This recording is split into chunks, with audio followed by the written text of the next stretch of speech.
sekali dapat kembali menjumpai setiap saudara melalui video pastoral kali ini. Saudaraku, baru saja kita melewati Paskah, diawali dengan Rabu Abu, 6 minggu masa Lent, di dalamnya ada Kamis Putih, Jumat Agung, dan yang baru saja kemarin kita bersama-sama ikuti adalah Paskah, satu peringatan akan kebangkitan Kristus.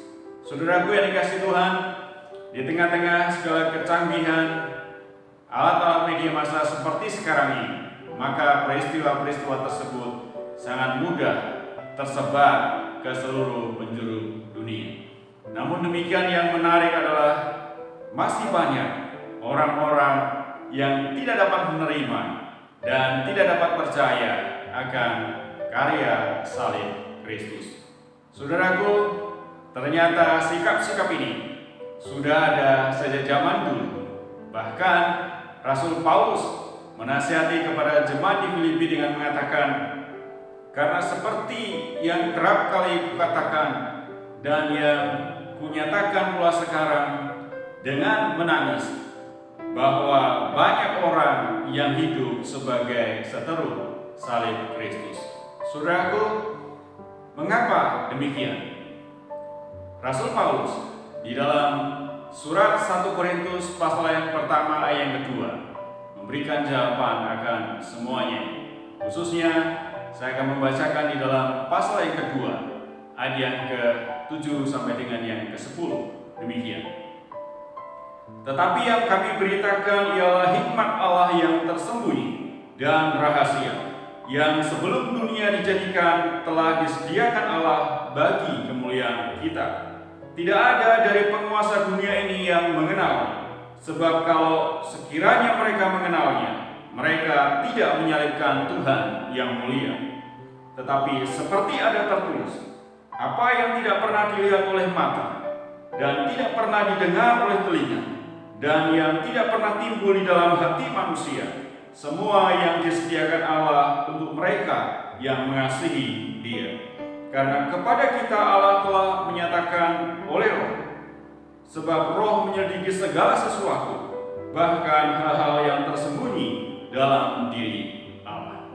Saudaraku yang dikasihi Tuhan, surat 1 Korintus, khususnya pasal yang pertama dan pasal yang kedua, Paulus mengkontraskan akan hikmat Allah dan hikmat manusia, khususnya berbicara mengapa Kristus tidak dapat diterima oleh sebagian orang.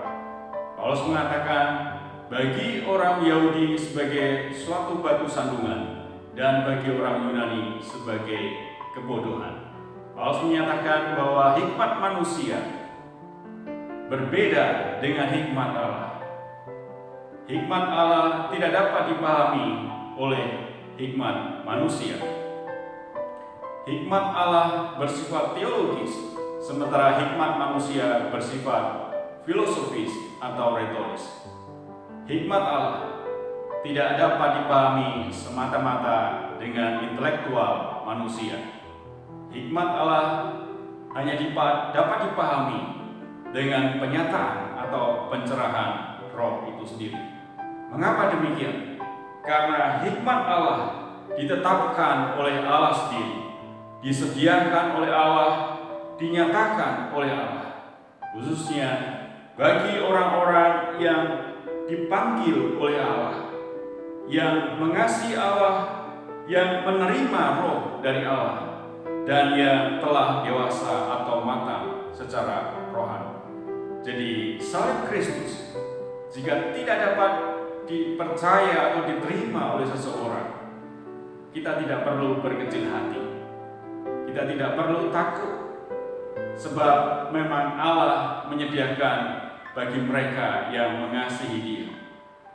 Oleh sebab itu, saudaraku yang dikasihi Tuhan, mari kita yang sudah dapat menerima akan karya salib Kristus dan mempercayainya, kita patut untuk terus bersyukur karena kita dapat menerima hikmat Allah. Itu sebuah anugerah terbesar di dalam hidup kita. Dan selain kita bersyukur, mari kita terus berdoa kiranya Tuhan juga beranugerah bagi orang-orang yang sampai saat ini masih belum dapat menerima dan percaya akan karya Kristus.